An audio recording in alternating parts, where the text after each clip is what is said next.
বিভিন্ন রকমের স্বায়ত্তশাসনের দাবি আছে, পে স্কেলের দাবি আছে, আমাদের অযাচিত হস্তক্ষেপের বিষয়ে অসন্তোষ আছে। আজকে আমাদের এখানে আমাদের ব্যাংকের ঊর্ধ্বতন কর্মকর্তাগণ সবাই আছেন প্রায়।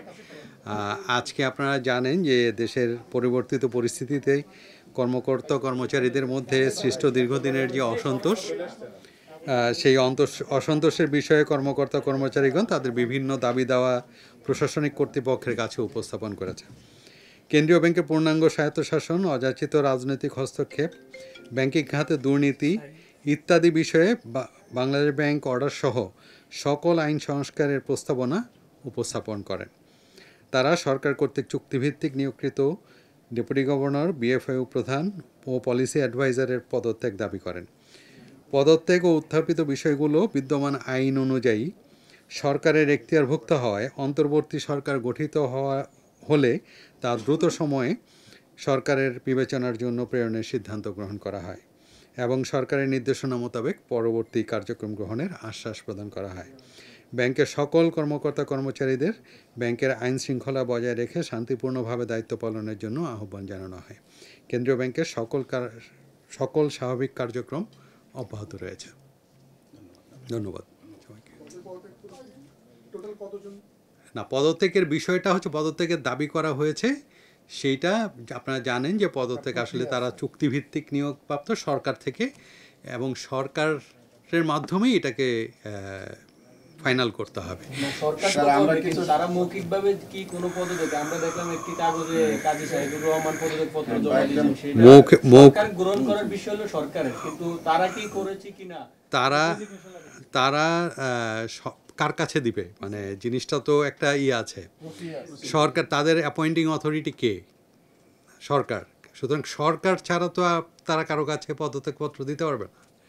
সুতরাং ওই জায়গাটায় যখন আমরা ওইটাই বলেছি, অন্তর্বর্তী সরকার যখনই গঠিত হবে তখনই তাদের যদি পদত্যাগ করেন সেটাকে ওনাদের সরকারের বিবেচনার জন্য প্রেরণ করা হবে। গভর্নর মহোদয় আছেন, গভর্নর মহোদয় ওই সরকার গঠিত হলে উনি অফিস করা শুরু করবেন।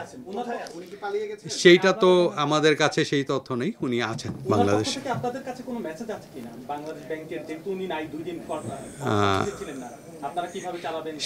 সেইটা হচ্ছে আমাদের ডিপটি গভর্নররা, বাংলা ব্যাংক অর্ডার অনুযায়ী গভর্নরের অবর্তমানে ডিপটি গভর্নররা স্ব-ক্ষেত্রে গভর্নরের সিদ্ধান্ত প্রদান করতে পারেন। হ্যাঁ, আমি বলি একটু ছুটিও কিন্তু আমাদের না, এখন উনি জানেন যে উনি ছুটিতে আছেন কি না, সেই বিষয়টা আমরা তো আসলে বলতে পারবো না।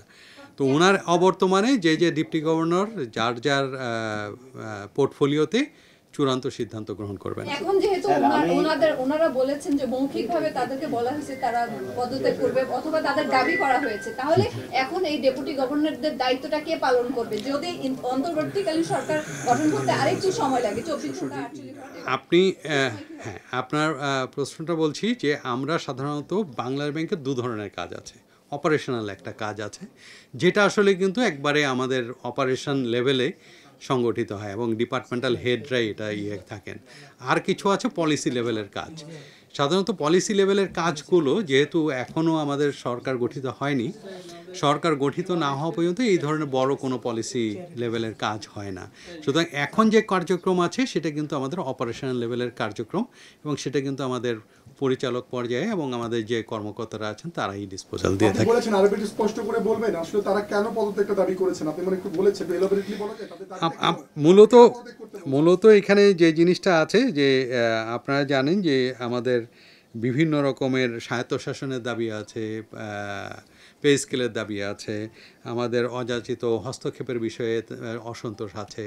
এই সব অসন্তোষের যে কারণগুলো, সেগুলো তো লিডারশিপ পর্যায়ে একটা আসে, দায়িত্ববোধ থাকে, সেই জায়গা থেকেই হয়তো কর্মকর্তা কর্মচারীগণ সেই দাবিটা করেছেন।